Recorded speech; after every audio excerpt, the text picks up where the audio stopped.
नमस्कार दोस्तों, एक बार फिर से आप सभी का स्वागत है आपके अपने YouTube channel GS achiever online में।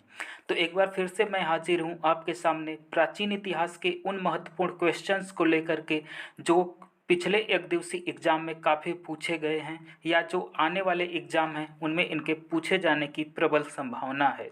ये जो क्वेश्चंस का कलेक्शन है ये खास करके यूपी ट्रिपल एससी के exam, UP police SI, NTPC, railway group D, UP BEd जैसे एग्जाम में काफ़ी पूछे जाएंगे।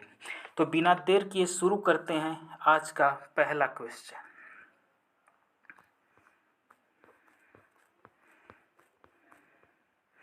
तो पहला क्वेश्चन है, राष्ट्रकूट वंश की स्थापना किसने की?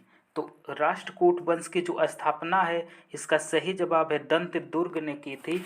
ये जो राष्ट्रकूट थे ये बेसिकली चालुक्य, जो दक्षिण के चालुक्य थे, ये चालुक्य राजाओं के सामंत थे। और इस राष्ट्रकूट वंश की स्थापना दंत दुर्ग ने की थी। इनकी राजधानी जो थी वो मान्यखेत थी, मान्यखेत, जिसका दूसरा नाम गुलबर्गा है जो कर्नाटक में है। और अगर बात करें दंत दुर्ग की तो दंत दुर्ग एक काफ़ी राष्ट्रकूट वंश का महान शासक था। इसने मालवा अभियान की सफलता के बाद हिरण्य गर्भधान नामक यज्ञ किया था। तो ये क्वेश्चन काफ़ी एग्जाम में पूछा जाता है कि हिरण्य गर्भधान नामक यज्ञ किस राष्ट्रकूट वंश के राजा ने किया था? तो उसका सही जवाब भी होगा दंत दुर्ग ने किया था। अगले क्वेश्चन की तरफ बढ़ते हैं। दूसरा क्वेश्चन है, सेन वंश की स्थापना किसने की? तो इसका सही जवाब है हेमंत सेन ने। बेसिकली हुआ क्या था कि 12वीं सदी के अंत में बंगाल में पाल वंश जो था, उस पाल वंश के स्थान पर इस सेन वंश की स्थापना हुई और इसकी स्थापना जो किया था वो हेमंत सेन ने किया था। हम एक यहाँ पर सेन वंश से संबंधित और पॉइंट काफ़ी एग्जाम में पूछा जाता है कि गीत गोविंद के जो लेखक थे, गीत गोविंद के लेखक कौन थे? तो वो लेखक थे गीत गोविंद के जयदेव। और जयदेव जो थे वह लक्ष्मण सेन, ठीक, लक्ष्मण सेन के दरबारी कवि थे। लक्ष्मण सेन के दरबारी कवि थे जयदेव, जिन्होंने गीत गोविंद की रचना की थी। अगले क्वेश्चन की तरफ बढ़ते हैं। कृष्णा प्रथम जो राष्ट्रकूट वंश का राजा था उसने निम्नलिखित में से क्या बनवाया? ऑप्शन ए एलोरा के शिव मंदिर, ऑप्शन बी अजंता की गुफाएं, ऑप्शन सी एलोरा की गुफाएं, ऑप्शन डी इनमें से कोई नहीं। तो इसका सही जवाब है ऑप्शन ए एलोरा का शिव मंदिर, या कहें एलोरा के कैलाश मंदिर। तो उसका जो निर्माण था वह कृष्णा प्रथम ने कराया था, जो राष्ट्रकूट वंश का शासक था। अगले क्वेश्चन की तरफ बढ़ते हैं। वल्लभी किस काल को कहा जाता है? तो इसका सही जवाब है ऑप्शन ए गुप्त काल को कहा जाता है। और क्यों कहा जाता है? तो हुआ ये था कि जैन धर्म दो शाखाएं थी, ठीक, एक श्वेतांबर और श्वेतांबर उनमें से एक शाखा थी। और श्वेतांबर शाखा की जो संगति हुई थी उनकी समिति की, तो एक हुई थी मथुरा में, दूसरी हुई थी वल्लभी में। तो और ये जो समिति हुई, संगति हुई थी जैन काल की, जैन धर्म की, वो गुप्त काल में हुई थी। तो वल्लभी काल उसी से संबंधित है। अगला क्वेश्चन, भारत की रुई अन्य रुइयों से अधिक सफ़ेद है, यह विचार किसका है? तो ऑप्शन बी सही है, मेगास्थनीज का। और मेगास्थनीज कौन था? यह सेल्यूकस द्वारा नियुक्त एक चंद्रगुप्त मौर्य के दरबार में राजदूत था। मेगास्थनीज जो था सेल्यूकस द्वारा नियुक्त चंद्रगुप्त मौर्य के दरबार में राजदूत था। इसने अपने भारत की सारी यात्राओं का जो वर्णन है, या कह सकते हैं कि भारत का जो वर्णन है, इसने इंडिका नामक पुस्तक में किया था। तो ये भी क्वेश्चन पूछा जाता है कि इंडिका की रचना किसने की थी? तो मेगास्थनीज ने की थी। अगले क्वेश्चन की तरफ बढ़ते हैं। गुप्त राजाओं ने कौन से सिक्के चलाए? दिनार, रूपक, सुवर्ण। तो इसका सही जवाब है दिनार और सुवर्ण, यानी कि कौन सा ऑप्शन सही हो जाएगा? ऑप्शन डी 1 और 4, दिनार और सुवर्ण को चलाया था। और जो दिनार की बात करें तो गुप्त राजाओं ने दिनार को रोमन साम्राज्य की नकल से चलाया था। रोमन साम्राज्य में सबसे पहले दिनार चलता था, तो वहाँ से कॉपी करके गुप्त राजाओं ने हमारे यहाँ चलाया। और सुवर्ण जो था ये सोने और चांदी से बना हुआ शुद्ध भारतीय, सोने और चांदी से बना हुआ शुद्ध भारतीय सिक्का था। इन्हें भी गुप्त राजाओं ने चलाया था। अगले क्वेश्चन की तरफ बढ़ते हैं। क्वेश्चन नंबर 7, कुषाणों ने किसके सिक्के चलवाए? तो कुषाणों ने सिक्के चलवाए थे सोने के, चांदी के, तांबे के, यानी ऑप्शन डी सही है, उपयुक्त सभी। और अगर हम कुषाण की बात करें तो भारत में कुषाण वंश की जो स्थापना है वो स्थापना की थी कुजुल कडफिसस ने। और इनके जो कुषाणों में था वो कनिष्क इनका महान राजा था, जिसने 78 ईस्वी में अपना एक संवत चलाया था जिसे शक संवत कहा जाता है। और जो अगर बात करें यहीं पर कनिष्क से संबंधित एक दो और जो एग्जाम में पूछा जाता है, तो कनिष्क की राजधानी पहले पेशावर थी, ठीक, पहले पेशावर थी, बाद में मथुरा बनी। नागार्जुन, चरक जैसे जो विद्वान थे, चरक जो कि शल्य चिकित्सा के जाने माने प्राचीन भारत के चिकित्सक थे, ये लोग कनिष्क के दरबार में रहते थे। अगले क्वेश्चन की तरफ बढ़ते हैं। अंतिम मौर्य शासक कौन था? तो इसका सही जवाब है ऑप्शन बी, बृहद्रथ। बृहद्रथ जो थे एक मौर्य वंश के अंतिम सम्राट थे। पुष्यमित्र शुंग ने इनकी हत्या करके शुंग वंश की स्थापना की थी। और अगर हम मौर्य वंश की बात करें तो इसका वर्णन हमें मिलता है विष्णु पुराण में। तो किस पुराण में मौर्य वंश के बारे में, मौर्य वंश की वंशावली के बारे में ज्ञान मिलता है? तो वह विष्णु पुराण। अगले क्वेश्चन की तरफ बढ़ते हैं। अभिधम्म में कथावत्थु के बारे में किसने लिखा है? तो इसका सही जवाब है ऑप्शन सी, मोगलीपुत्र तिस्य। यह जो थे यह बौद्ध धर्म के भिक्षु व विद्वान थे, ये मोगलीपुत्र तिस्य जो थे। और अशोक के जो आध्यात्मिक गुरु थे वो भी यही थे, मोगलीपुत्र तिस्य।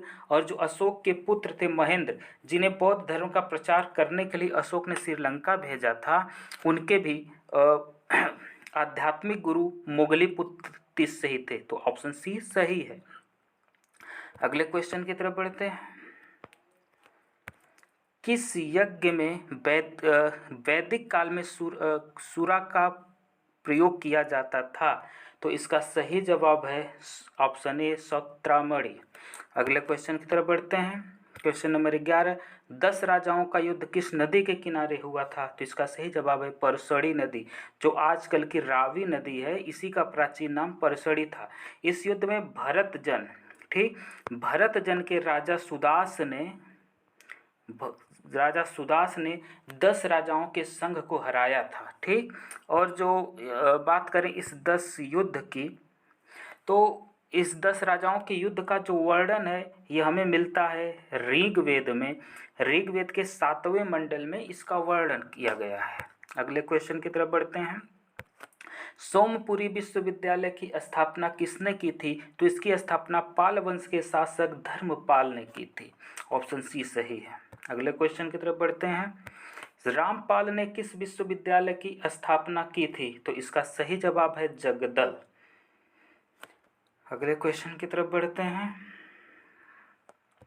गौतम बुद्ध की महामाया किस वंश से थी? तो इसका सही जवाब है ऑप्शन बी, यह कोलीय वंश की छत्राणी थी, जिनका विवाह क्षत्रिय शाक्यवंशी, ये पॉइंट याद रखिएगा, शाक्यवंशी शुद्धोधन से हुआ था। अगले क्वेश्चन की तरफ बढ़ते हैं। वल्लभी विश्वविद्यालय का विकास किसने कराया था? तो इसका सही जवाब है ऑप्शन ए, भट्टारक ने कराया था। अगला क्वेश्चन, विक्रमशिला विश्वविद्यालय का विकास किसने कराया? तो इसका विकास कराया था धर्मपाल ने। अगले क्वेश्चन की तरफ, नालंदा विश्वविद्यालय का विकास किसके काल में हुआ? तो इसका सही जवाब है ऑप्शन सी, कुमारगुप्त। यह गुप्त वंश के जो चंद्रगुप्त विक्रमादित्य थे उनके पुत्र थे कुमारगुप्त। यहीं पे एक और ऑप्शन की बात कर लें, जैसे स्कंदगुप्त। ये भी काफ़ी पूछा जाता है। स्कंदगुप्त से संबंधित है जूनागढ़। जूनागढ़ का अभिलेख जिसमें हूणों के आक्रमण के बारे में वर्णन है और इसमें यह लिखा गया है कि स्कंदगुप्त ने हूणों को हराया था। इसी तरीके से जूनागढ़ अभिलेख में एक और वर्णन है सुदर्शन झील के जीर्णोद्धार का। अक्सर एग्जाम में पूछा जाता है कि सुदर्शन झील का के जीर्णोद्धार का वर्णन किस अभिलेख में है, तो वह है जूनागढ़। ठीक। और अगर बात करें हम समुद्रगुप्त की, तो इन्हें भारत का नेपोलियन कहा जाता है। अगले क्वेश्चन की तरफ बढ़ते हैं। बौद्ध धर्म का कौन सा अंग मूर्ति पूजा में विश्वास नहीं करता, तो इसका सही जवाब है ऑप्शन ए हीनयान। हीनयान जो है वो बौद्ध धर्म की केवल शिक्षा और शिक्षा पर विश्वास करता है। यह न मूर्ति पूजा में विश्वास करता है, न बुद्ध को भगवान मानता है। कौन? हीनयान। अगले क्वेश्चन की तरफ बढ़ते हैं। कौन सा पिटक नैतिक आचार संहिता के बारे में बताता है, तो यह है विनय पिटक। ऑप्शन बी सही है। इसमें संघ के भिक्षु भिक्षुणियों के लिए नियम का वर्णन है। किसमें? विनय पिटक में। अगला क्वेश्चन, क्वेश्चन नंबर 20। बौद्ध धर्म की शिक्षाओं के बारे में कौन सा ग्रंथ बताता है, तो इसका सही जवाब है ऑप्शन सी सुत्त पिटक। अगला क्वेश्चन, बौद्ध धर्म के महायान पंथ का विकास किसके काल में हुआ था, तो इसका विकास हुआ था कनिष्क के काल में। और इस महायान की जो शुरुआत है असंग, ठीक, असंग ने की थी। और बात करें हीनयान और महायान की, तो यह बौद्ध धर्म की दो शाखाएं हैं। और जो बौद्ध की चौथी संगति हुई थी कुंडलवन में। ठीक, कुंडलवन में इनकी चौथी संगत हुई थी, जिसकी अध्यक्षता वसुमित्र ने की थी और उपाध्यक्षता उसके की थी किसने? उपाध्यक्षता उसमें जिस की थी अश्वघोष ने। तो वहीं पर बौद्ध धर्म दो अलग अलग भागों में बंट गया। पहला कहलाया हीनयान और दूसरा महायान। ठीक, तो महायान पंथ का विकास कनिष्क के समय हुआ था, जिसकी शुरुआत असंग ने की थी। ठीक, ये पॉइंट याद रखिएगा, असंग ने की थी। अगले क्वेश्चन की तरफ बढ़ते हैं। बौद्ध धर्म का महायान और हीनयान का विभाजन किस संगत में हुआ, तो ये चतुर्थ संगत में हुआ। ठीक, यह संगति हुई थी कनिष्क के समय में। कहाँ पर हुई थी? कुंडलवन में। इसमें अध्यक्षता की थी वसुमित्र ने और उपाध्यक्षता की थी अश्वघोष ने। अश्वघोष कौन थे? इन्होंने ही बुद्ध चरित्र की रचना की है, काफ़ी एग्जाम में पूछा जाता है। और यहीं पर लगे हाथ और बात कर लेते हैं बाकी ऑप्शन की। तो बौद्ध की पहली संगति जो हुई थी अजात शत्रु के शासनकाल में राजगृह में हुई थी।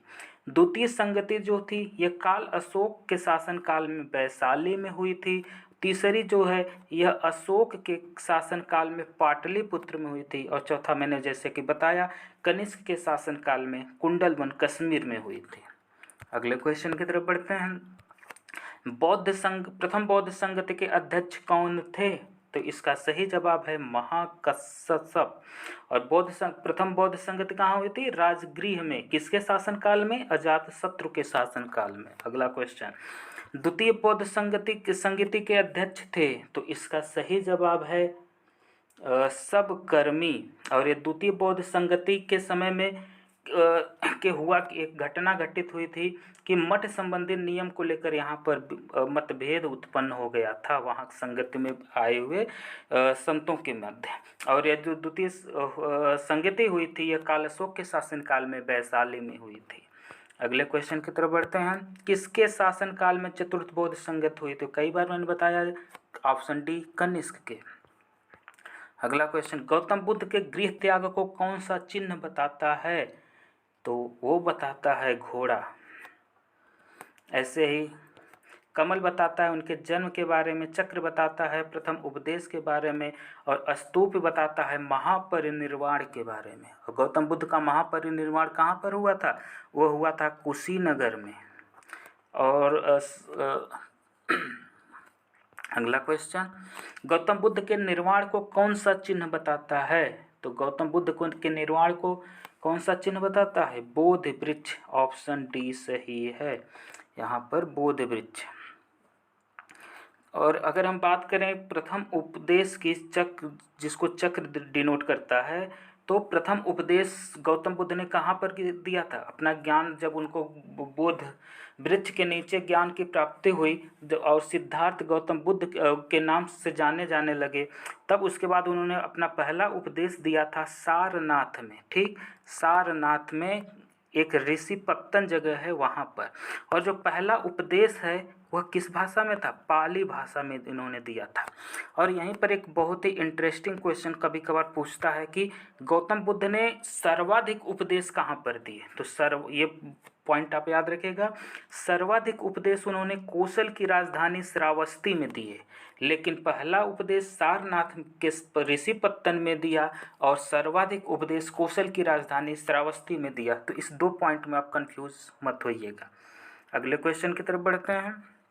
गौतम बुद्ध के जीवन को कौन सा चिन्ह बताता है? तो इसका सही जवाब है ऑप्शन बी, कमल। गौतम बुद्ध का सारथी कौन था? तो ऑप्शन ए सही है, चन्ना। ये सारे एग्जाम काफ़ी बार वनडे एग्जाम में क्वेश्चन एग्जाम में पूछे गए। अगला क्वेश्चन, कंथक का गौतम बुद्ध के जीवन में क्या संबंध था? तो कंथक जो था ये गौतम बुद्ध का घोड़ा था जिसका सारथी चन्ना था। अगला क्वेश्चन, विश्व का सबसे बड़ा महाकाव्य कौन सा है? तो इसका सही जवाब है ऑप्शन बी, महाभारत। अगला क्वेश्चन, बोगज कोई अभिलेख कहाँ खोजा गया है? तो ये खोजा गया है टर्की में। अगला क्वेश्चन, अष्टांग संग्रह की रचना किसने की थी? तो इसका सही जवाब है वाग्भट्ट ने की थी। और ये जो अष्टांग संग्रह है यह पुस्तक आयुर्वेद से संबंधित है। अगले क्वेश्चन की तरफ बढ़ते हैं। 8वीं सदी में त्रिकोणीय संघर्ष किसके बीच रहा? तो वो जो त्रिकोणीय संघर्ष था, ट्रायंगुलर वार जिसे हम कह सकते हैं, तो वह था चालुक्य, पल्लव और पांड्य के बीच। अगला क्वेश्चन, कोरोमंडल शब्द को निम्नलिखित में से किस राज्य के राज्य से लिया गया है? तो इसका सही जवाब है ऑप्शन बी, चोल। और जो ये कोरोमंडल है, यह कोरोमंडल तट जो है यह भारतीय प्रायद्वीप, ठीक, यह भारतीय प्रायद्वीप का प्रायद्वीप और दक्षिण पूर्वी तट रेखा है, यह वाला भाग तट रेखा है। अगला क्वेश्चन, कौन सा कथन गलत है? पांड्य वंश की राजधानी मदुरई थी, सही है। चेरों की राजधानी वंशी थी, ये भी सही है। विदेह राज्य की राजधानी मिथिला थी, ये भी सही है। तो ऑप्शन डी से इसका सही जवाब होगा। अगला क्वेश्चन, ऋग्वेद का एक मंडल किसके लिए समर्पित है? तो यह समर्पित है सोम के लिए। और यहीं पर हम ऋग्वेद की बात करें तो ऋग्वेद को जो ऋषि पढ़ते हैं, ठीक, पाठन करने वाले होते हैं, उनको होत्री कहा जाता है। यह क्वेश्चन बहुत एग्जाम में पूछता है कि ऋग्वेद का पाठ करने वाले ऋषि को क्या कहा जाता है? तो कहा जाता है होत्री। यह ऋग्वेद सबसे प्राचीन वेद है, ठीक, और इसमें कुल 10 मंडल हैं, 10 मंडल हैं और 1028 सूक्त हैं इसमें। इन्हीं 10 मंडल में से एक मंडल सोम को समर्पित है। और इस 10 मंडल की एक खासियत बात और है कि इसका जो पहला मंडल है और आखिरी यानी कि 10वां मंडल, इन दोनों को सबसे बाद में जोड़ा गया है। और जो इस सोम की बात हो रही है तो यह ऋग्वेद के 9वें मंडल में समर्पित है, यानी 9वां मंडल जो है वह सोम से संबंधित है ऋग्वेद में। अगले क्वेश्चन की तरफ बढ़ते हैं। विक्रमशिला विश्वविद्यालय किस गांव में है? तो इसका सही जवाब है अंतिचक।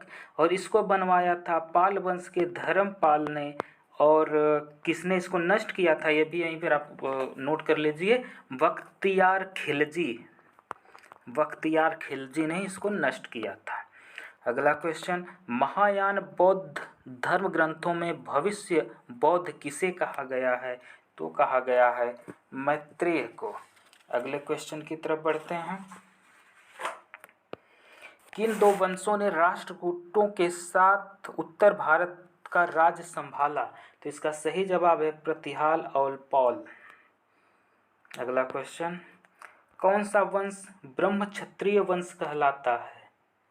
तो इसका सही जवाब है सेन वंश जो है यह ब्रह्म क्षत्रिय वंश कहलाता है। यह बंगाल का एक वंश था जिसकी स्थापना सामंत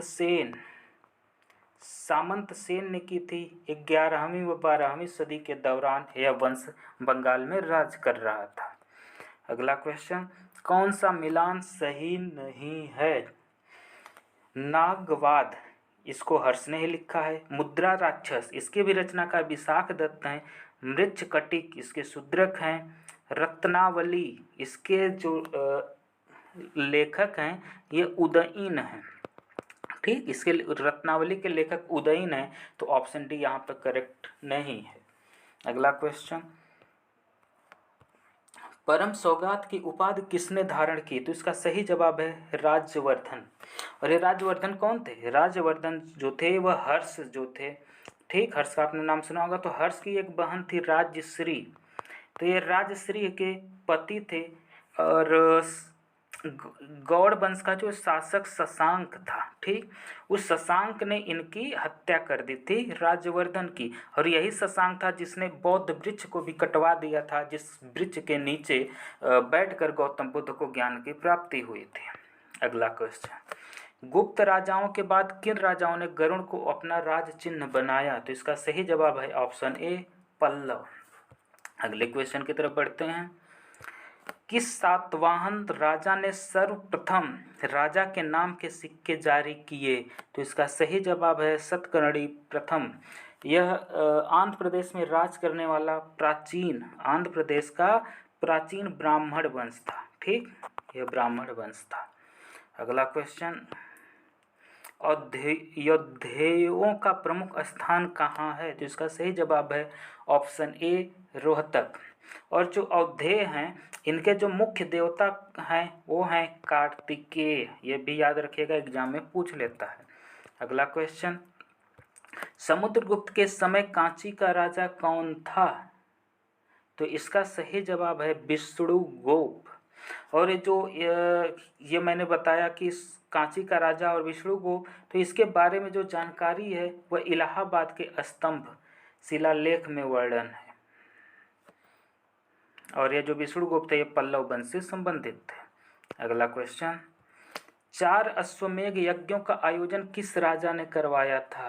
तो इसका सही जवाब है प्रवरसेन प्रथम ने कराया था। और प्रवरसेन प्रथम किस वंश के थे? यह थे वाकाटक वंश के राजा थे। और इस वाकाटक वंश की स्थापना की थी विंध्य शक्ति ने इस वंश की स्थापना की थी।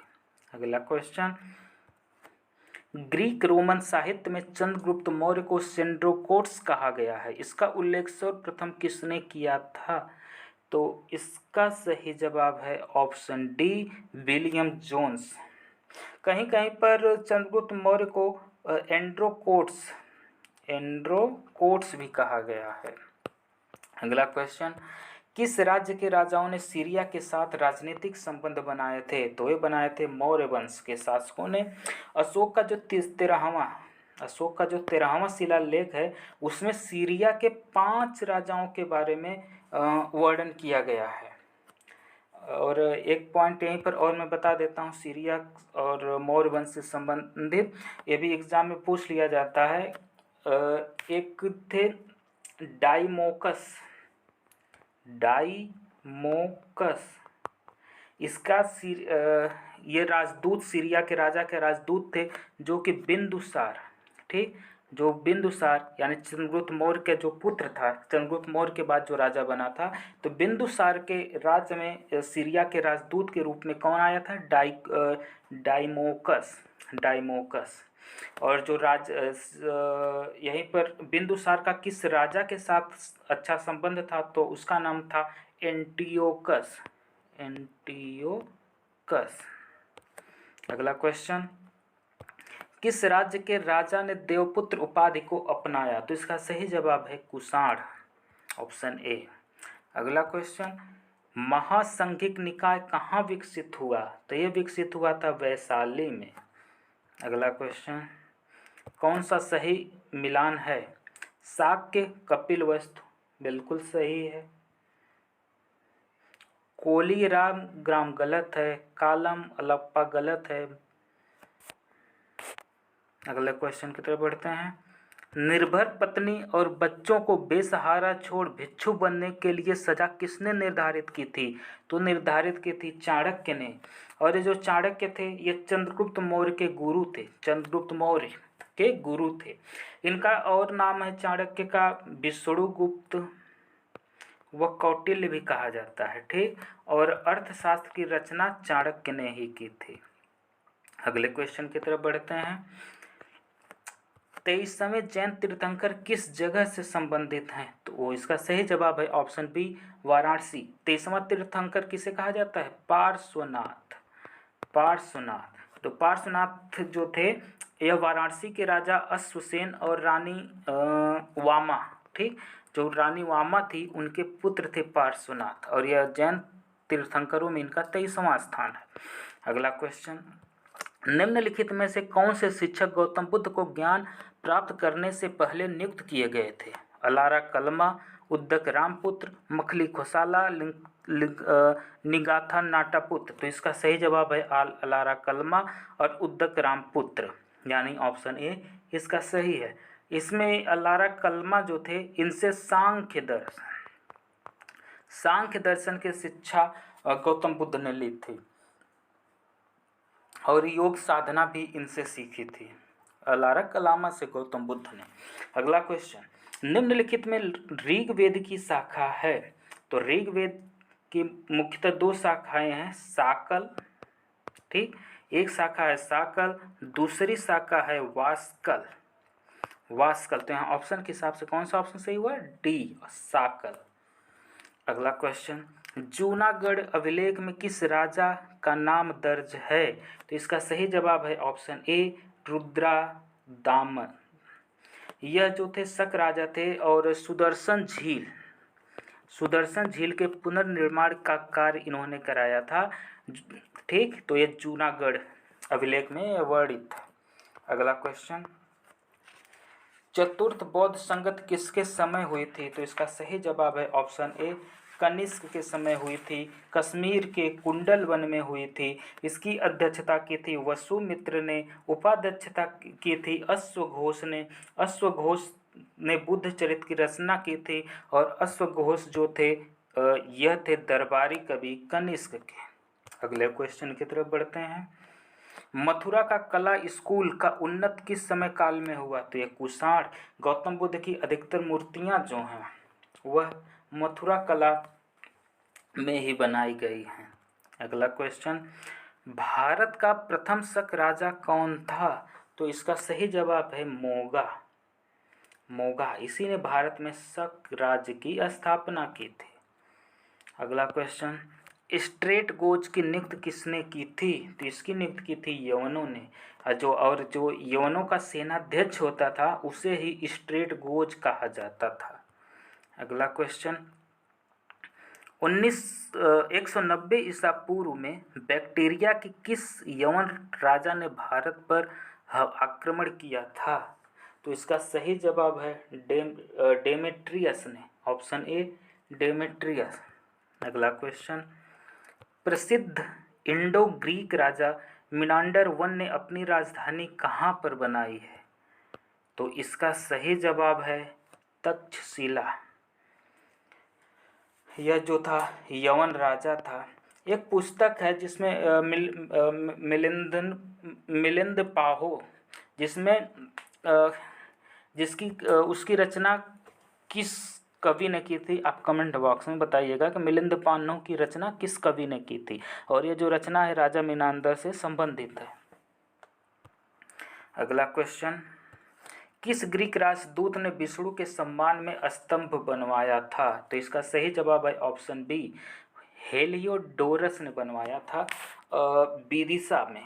कहाँ पर? विदिशा में शुंग राजा विष्णु के सम्मान में यह स्तंभ बनवाया गया था, विदिशा में। अगला क्वेश्चन। सर्वप्रथम सोने के सिक्के किस राज्य के राजाओं ने जारी किए? तो यह जारी किए थे सर्वप्रथम यवन राजाओं ने। अगला क्वेश्चन। बृहत कथा की रचना किसने की थी? तो बृहत कथा की रचना की थी गुणाढ्य ने, ठीक, गुणाढ्य ने। यह राजा हाल जो थे, ठीक, राजा हाल यह किस वंश से संबंधित थे? सातवाहन। तो राजा हाल जो सातवाहन वंश से संबंधित थे उनके ये राजकवि थे गुणाढ़, जिन्होंने रचना की थी बृहत कथा की।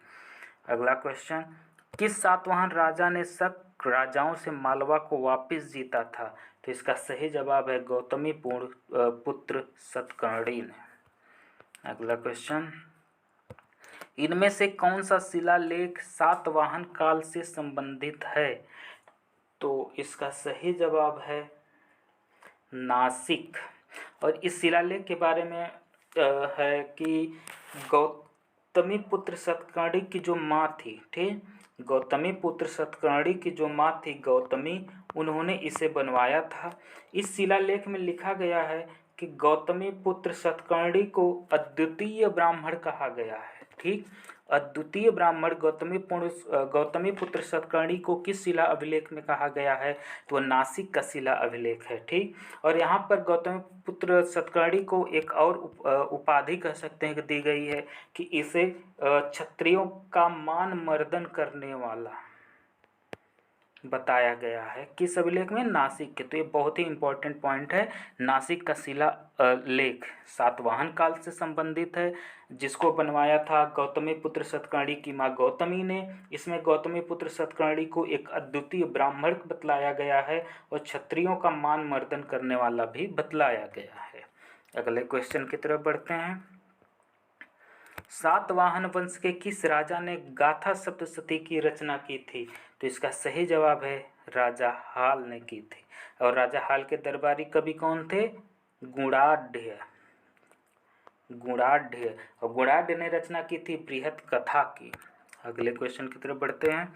किस वंश के राजाओं ने ब्राह्मणों को अनुदान में भूमि दी थी? तो इसका सही जवाब है सातवाहन।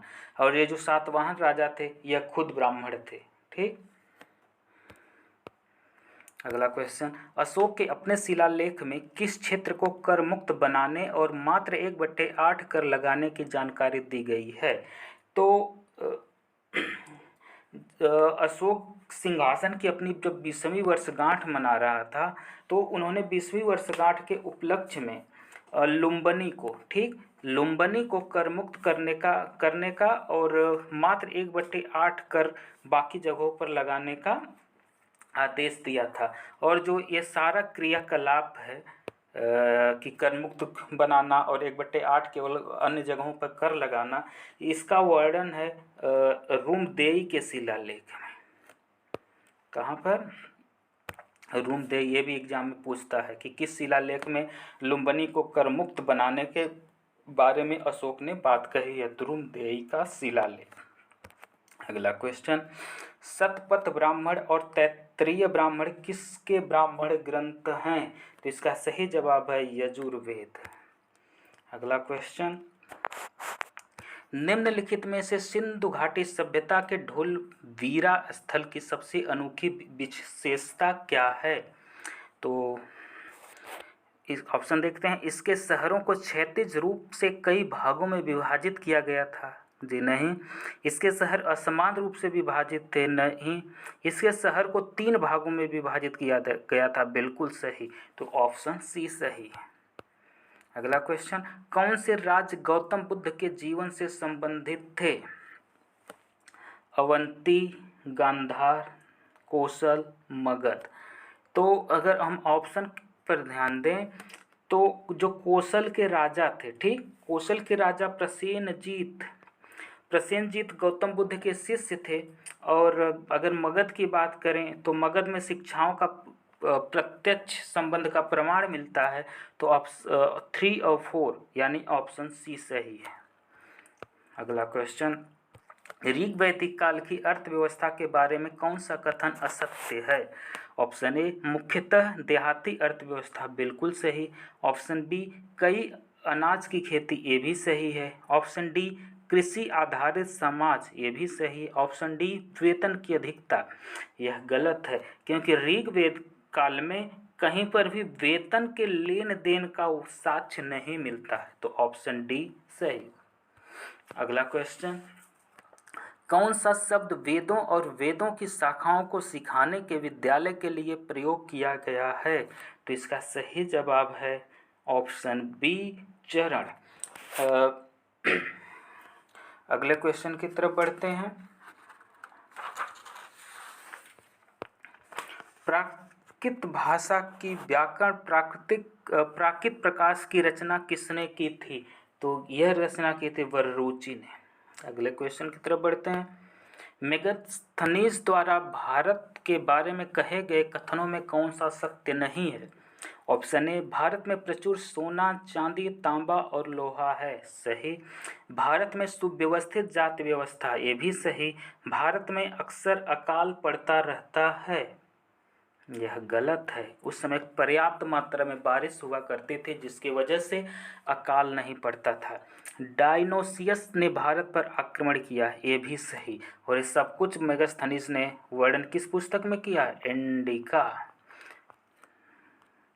अगला क्वेश्चन, निम्नलिखित में से भारत के बारे में सर्वप्रथम किस ग्रीक विद्वान ने लिखा था? तो इसका सही जवाब है साइलैक्स, ऑप्शन सी, साइलैक्स ने लिखा था। और जो ग्रीक लेख हैं, ठीक, ग्रीक लेखों के अनुसार सबसे पहले साइलैक्स भारत आया था और उसे दौरियस नामक राजा ने भेजा था। परंतु वर्तमान में जो साइलैक्स के लेख थे वो नष्ट हो चुके हैं। अगला क्वेश्चन, नाभिवर्ष किस देश का ऐतिहासिक नाम है? तो इसका सही जवाब है ए, भारतवर्ष। जो जैन तीर्थंकर ऋषभदेव थे, तो ऋषभदेव के पिता राजा नाभि के नाम पर भारतवर्ष का पूर्ण नाम नाभिवर्ष भी था, ठीक। तो ऑप्शन ए सही है। अगले क्वेश्चन की तरफ बढ़ते हैं। निम्नलिखित कथनों पर ध्यान दीजिए। कथन एक है, अंडाल एक महिला संत थी जिसकी रचना व्यापक रूप से गाई जाती थी, सही है। कराईकल अम्मा ययार शिव के भक्त थे जिन्होंने अपने लक्ष्य को प्राप्त करने के लिए अत्यधिक भक्ति के मार्ग को अपनाया, इनमें से कौन सत्य है? तो दोनों सत्य हैं। ऑप्शन देख लेते हैं। और तो ऑप्शन सी 1 और 2 दोनों सही है। अगले क्वेश्चन की तरफ बढ़ते हैं। निम्नलिखित में से किस भारतीय राजा ने धर्म महामात्र नियुक्त किए थे? तो इसका सही जवाब है अशोक ने, ऑप्शन ए सही है। अशोक ने बेसिकली अपने धम्म या धर्म के प्रचार के लिए धम्म महापात्र नियुक्त किए थे और इसका जो वर्णन है अशोक के शिलालेखों में मिलता है। अगले क्वेश्चन की तरफ बढ़ चलते हैं। जैन धर्म के 22वें तीर्थंकर कौन थे? तो इसका सही जवाब है अरिष्टनेमी, ऑप्शन बी। इसका वर्णन हमें मिलता है ऋग्वेद में। अगला क्वेश्चन, मात्रनामा किस वंश के शासकों द्वारा शुरू किया गया था? तो मात्रनामा शुरू किया गया था सातवाहन, जैसे सतकर्णी गौतमी के नाम पर गौतमी पुत्र सतकर्णी कहा गया। तो मात्रनाम किस वंश के शासकों द्वारा? सातवाहन। अगला क्वेश्चन, मनु ने किस अपराध के लिए ब्राह्मण को अन्य वर्ण की तुलना में अधिक दंड देने को कहा? तो उसका सही ऑप्शन है ऑप्शन ए, चोरी। और मनु ने ही मनु स्मृति की रचना की थी। अगला क्वेश्चन, राजा ब्राह्मणों को छोड़कर सबका स्वामी है, यह विचार किसके थे? तो मनु स्मृति में यह बात कही गई है, किसके द्वारा? मनु के द्वारा। अगला क्वेश्चन, किस चोल राजा ने मालदीव को जीता था? तो इसका सही जवाब है राजराज। इन्होंने मालदीव को ही नहीं साथ ही साथ श्रीलंका को भी जीत करके अपनी समुद्री शक्ति का प्रदर्शित किया था। और राजराज ने कलिंग, ठीक, कलिंग को भी जीता था। और कलिंग का संबंध मौर्य वंश से भी है, जहाँ पर इस कलिंग के युद्ध में हुए भारी रक्तपात से प्रभावित होकर के या दुखी होकर के अशोक ने युद्ध के रास्ते को छोड़कर बौद्ध धर्म को अपना लिया था। अगला क्वेश्चन, कल्पद्रुम की रचना किसने की थी? तो कल्पद्रुम की रचना की थी लक्ष्मीधर ने। और लक्ष्मीधर कौन थे? यह गढ़वाल एक वंश था, ठीक। गढ़वाल वंश का यह मंत्री था लक्ष्मीधर। आपने जयचंद का नाम सुना होगा, जिन्होंने पृथ्वीराज चौहान के विरुद्ध मोहम्मद गोरी को आमंत्रित किया था भारत में आक्रमण के लिए। तो जो जयचंद था वह इसी गढ़वाल वंश से ही संबंधित था। अगला क्वेश्चन, अशोक के ब्राह्मी शिलालेख को सर्वप्रथम किसने पढ़ा? तो इसका ऑप्शन ए है प्रिंसेप, जेम्स प्रिंसेप ने पढ़ा था ब्राह्मी लिपि के लिखे गए शिलालेख को। अगला क्वेश्चन, चावल की खेती के प्रथम साक्ष्य कहाँ पर प्राप्त हुए? तो इसका सही जवाब है बेलन घाटी, और बेलन घाटी कहाँ पर है? इलाहाबाद में, यानी प्रयागराज। अगला क्वेश्चन, सिंधु घाटी सभ्यता के किस स्थल से अग्नि वेदिकाएं प्राप्त हुई हैं? तो इसका सही जवाब है कालीबंगन।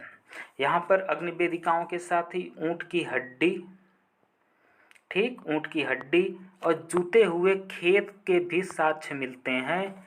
कहाँ से? कालीबंगन से। अगला क्वेश्चन, पाली ग्रंथों में निगंठना निपुत किसे कहा गया है? तो इसका सही जवाब है महावीर स्वामी को। यह जैन धर्म के तीर्थंकर थे, 24वें तीर्थंकर। अगला क्वेश्चन, किस गुप्त राजा को लिच्छवी दौहित्र कहा जाता था? तो इसका सही जवाब है समुद्रगुप्त। क्यों कहा जाता था? बेसिकली हुआ ये था कि चंद्रगुप्त की जो पत्नी थी वो लिच्छवी राजकुमारी थी, ठीक। तो चंद्रगुप्त की पत्नी लिच्छवी राजकुमारी के ये पुत्र थे समुद्रगुप्त, जिसकी वजह से इन्हें लिच्छवी दौहित्र कहा जाता था। अगला क्वेश्चन, मौर्य काल के दौरान राज्य के राजस्व की वसूली कौन अधिकारी करता था? तो वह करता था संहर्तक, और जो राजस्व का मुख्य स्रोत था वह स्रोत क्या था? कृषि, ठीक, कृषि। अगला क्वेश्चन, गुप्त काल के दौरान स्वर्ण सिक्कों की कमी और गुप्त काल के बाद सिक्कों की कमी का क्या कारण था? तो इसका माल सस्ता हो गया, स्वर्ण खनन रोक दिया गया था, मंदी की अव्यवस्था हो गई थी, व्यापार में गिरावट आई थी। तो इसका सही जवाब है ऑप्शन डी, व्यापार में गिरावट आई थी। अगले क्वेश्चन की तरफ बढ़ते हैं। निम्नलिखित में अष्टमः स्थान कौन सा नहीं है? तो पहले अष्टमः स्थान के बारे में जान लेते हैं। तो ये गौतम बुद्ध के जीवन से संबंधित उन 8 स्थानों का एक संकलन कह सकते हैं या कलेक्शन है, ठीक। तो वो स्थान कौन से थे? लुम्बिनी जहाँ पर इनका जन्म हुआ था, गया जहाँ पर ज्ञान की प्राप्ति हुई थी, सारनाथ जहाँ पर इन्होंने पहला उपदेश दिया था, कुशीनगर जहाँ पर इनका महापरिनिर्वाण हुआ था, श्रावस्ती जहाँ पर इन्होंने सर्वाधिक उपदेश दिए थे, ऐसे ही संकाय, राजगृह और वैशाली, ये 8 जगह थी। तो इन ऑप्शन से कौन सा ऑप्शन अष्टम स्थान में सम्मिलित नहीं है? तो है तक्षशिला, ऑप्शन डी। अगले क्वेश्चन की तरफ बढ़ते हैं। तृतीय बौद्ध संगति किसके काल में हुई थी? तो तृतीय हुई थी अशोक, ठीक, अशोक के काल में। कहाँ पर हुई थी? पाटलिपुत्र में। और इसकी अध्यक्षता किसने की थी? मोगलीपुत्र तिस्स ने की थी, ठीक, मोगलीपुत्र तिस्स ने। अगला क्वेश्चन, गौतम बुद्ध को किस उम्र पर ज्ञान प्राप्त हुआ? तो इसका सही जवाब है ऑप्शन बी, 35 वर्ष की उम्र में। इन्होंने 29 वर्ष की उम्र में गृह त्यागा था और 35 वर्ष की उम्र में वैशाख पूर्णिमा की रात को निरंजना जो नदी है, जिसको फल्गु नदी भी कहा जाता है, पीपल पेड़ के नीचे इनको ज्ञान की प्राप्ति हुई। और इस ज्ञान की प्राप्ति के बाद अब एक सिद्धार्थ से बुद्ध कहे जाने लगे, ठीक। अगला क्वेश्चन जो कि आज का आखिरी क्वेश्चन है, गौतम बुद्ध का एकमात्र पुत्र का नाम क्या था? तो गौतम बुद्ध की जो पुत्र थे गौतम बुद्ध के, उनका नाम राहुल था और इनकी पत्नी का नाम यशोधरा था। तो दोस्तों, ये रहे प्राचीन इतिहास से संबंधित एक दिवसीय एग्जाम में पूछे गए वो बहुत ही बेसिक लेवल के क्वेश्चन, जो कि UPSSC, यूपी पुलिस, यूपी लेखपाल, वीडियो, यूपी बीएड जैसे एक दिवसीय एग्जाम में पिछले सालों में पूछे गए हैं और इनके भविष्य में रिपीट होने की काफ़ी संभावना है। अगले वीडियो में हम इससे थोड़ा सा और अप लेवल के क्वेश्चन को कलेक्ट करके आपके सामने लाएंगे। अगर आपको हमारा वीडियो पसंद आया हो तो हमारे चैनल को शेयर करें, सब्सक्राइब करें, वीडियो को लाइक करें। अगर आपके पास कोई सुझाव हो जो हमारे इस कंटेंट को, वीडियो की क्वालिटी को और इम्प्रूव कर सकता है, तो हमें कमेंट बॉक्स में ज़रूर बताएं। तो आज की वीडियो में बस इतना ही। अगले वीडियो में आपसे फिर मुलाकात होगी। तब तक के लिए नमस्कार, धन्यवाद।